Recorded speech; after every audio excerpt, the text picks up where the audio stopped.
దాదాపు వారం రోజుల నుండి సోషల్ మీడియా ఓపెన్ చేస్తే చాలు కోయి కోయి అనే రీల్సే కనిపిస్తున్నాయి.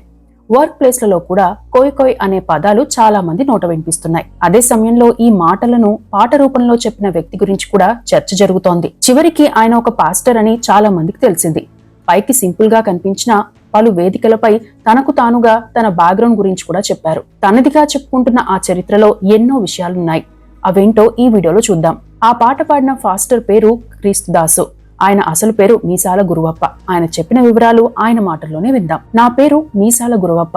నేను ఖమ్మం జిల్లా భద్రాచలం పట్టణానికి 79 కిలోమీటర్ల దూరంలో కుంటా అనే అటవీ ప్రాంతంలో పుట్టాను. ఆంధ్ర, తెలంగాణ, ఒరిస్సా, ఛత్తీస్గఢ్ ఈ 4 రాష్ట్రాల సరిహద్దులో ఉండే దట్టమైన అటవీ ప్రాంతమే కుంటా. ఈ ప్రాంతంలో 18 రకాల జాతులకు చెందిన వారు ఉంటారు. అందులో మాది కోయదొరల జాతి. కోయదొరల్లోనూ చాలా తెగలున్నాయి. వారిలో చాలా మందికి బయట ప్రపంచం గురించి అవగాహన ఉంటుంది. కొందరు పూర్తిగా అడవికే పరిమితమవుతారు. కొందరు సమాజాన్ని చదివిన వాళ్ళు కూడా ఉంటారు. మా తెగ అడవిలో తప్ప బయట పెద్దగా సంచరించరు. వాళ్ళకి బయట సమాజం ఎలా ఉందో తెలీదు. కరెంట్, సెల్ ఫోన్, సినిమా ఇటువంటివి తెలీదు. మనం ఆధునిక ధోరణిగా చెప్పే దుస్తులు ఎలా ధరించాలో వీరికి కూడా తెలీదు. ఆ ఆలోచన కూడా వారికి ఉండదు. వీరి పూర్వీకులంతా పూర్తిగా ప్రకృతితో మమేకమయ్యారు. ఆడ మగ తేడా తెలియకుండా కేవలం ఆకులు, జంతువుల చర్మాలను వస్త్రాలుగా ధరిస్తారు. కాలం మారుతున్నా కొద్దీ వారి జీవితాల్లోనూ కొన్ని మార్పులు వచ్చినా ఇంకా చాలా మంది పూర్వీకులు చూపిన బాటలోనే ఉన్నారు. ఇప్పుడు మారుమూల ప్రాంతాల్లో కూడా చాలా మందికి ఆధార్ కార్డు ఉంటుంది.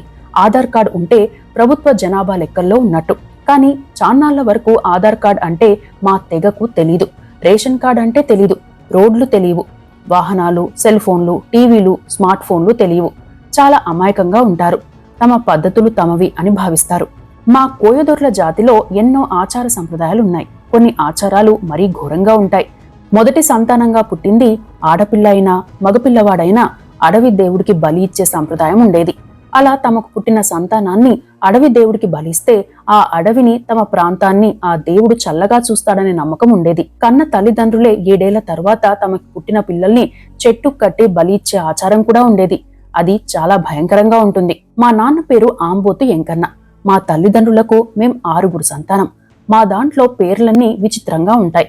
మా మామ పేరు దున్నపోతుల ఈరయ్య. ఇంకో మామ పేరు బర్రిగొడ్లు సాంబయ్య. మా మేనత్త పేరు ఏనుగుల గంగమ్మ. ఇలా ఆంబోతులు, ఏనుగులు, మీసాలు, దున్నపోతులు ఇవన్నీ ఇంటి పేర్లు కాదు, ముద్దు పేర్లు, వాడుక పేర్లు. నా తండ్రి ఆంబోతుల ఎంకన్న అప్పట్లో 2 తెలుగు రాష్ట్రాల్లో పెద్ద మాంత్రికుడు, క్షుద్ర మాంత్రికుడు. ఆయన గాల్లో తేలుతూ మంత్రాలు చదువుతూ ఉండేవాడు. దెయ్యాలు కూడా నా తండ్రి రమ్మంటే వస్తాయి, పొమ్మంటే పోతాయి. కొన్ని కారణాలతో 23 ఏళ్ల క్రితం నా తండ్రి ఆంబోతు ఎంకన్న కూడా యేసుని నమ్ముకున్నారు. నాతో పాటు పరిచర్యలో పాల్గొని దేవుడికి సాక్ష్యం చెప్పాడు. నా తండ్రి సాక్ష్యం చెప్తుంటే నాకే భయం వేసేది. నా పెద్ద కొడుకుని బలి ఇచ్చానని, నరికేశానని చెప్తుంటే గుండె బద్దలయ్యేది. నాకు 3 అన్నయ్యలు, 2 అక్కలు. నేను చివరివాడిని. మా పెద్దన్నయ్యని అడవి దేవుడికి బలి ఇచ్చారు. నేను ముందు పుడితే నన్నే బలిచ్చేవారు. నిన్ను చివరి కొడుగ్గా పుట్టించారు కాబట్టే 30 ఏళ్లుగా యేసుని ప్రార్థిస్తూ సువార్త చెబుతున్నాను.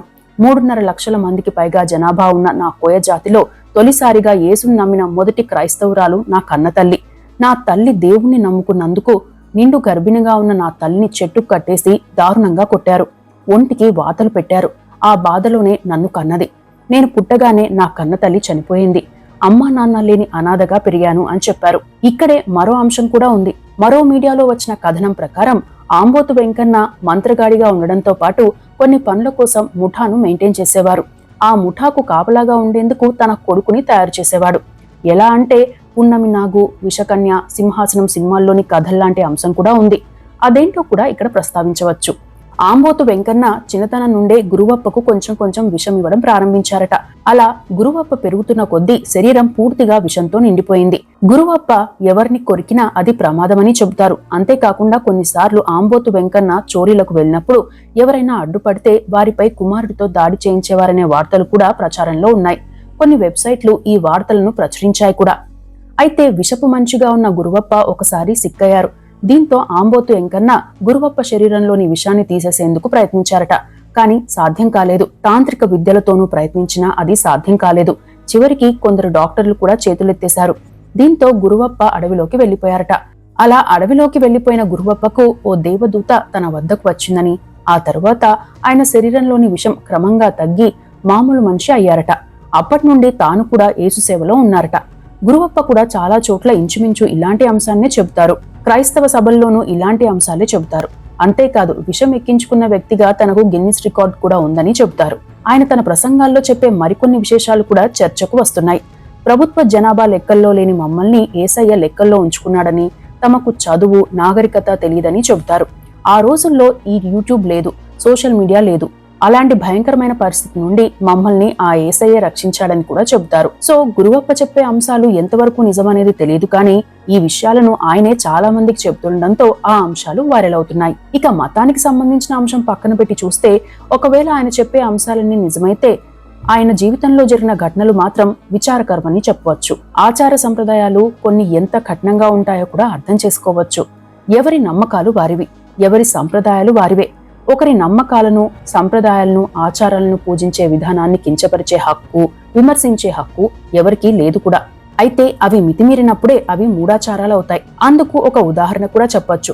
ఎవరికైనా ఆరోగ్యం దెబ్బతింటే డాక్టర్కి చూపించకుండా దేవుణ్ణి నమ్ముకుని ప్రాణాలు పోగొట్టుకున్న, ఎదుటివారి ప్రాణాలు పోగొట్టిన ఘటనలు చాలా చోట్ల, చాలా వర్గాల్లో జరుగుతున్నాయి కూడా. అది ఈ టైంలో చర్చకు వస్తోంది. మొత్తం మీద ఆ అంశాలు ఎలా ఉన్నా, మంచి చెడులు ఎలాంటివైనా వాటిని పక్కన పెడితే, గత వారం రోజులుగా సోషల్ మీడియాను షేక్ చేసిన కోయ పాస్టర్ గురువప్పకి సంబంధించిన అంశాలు ఇవి.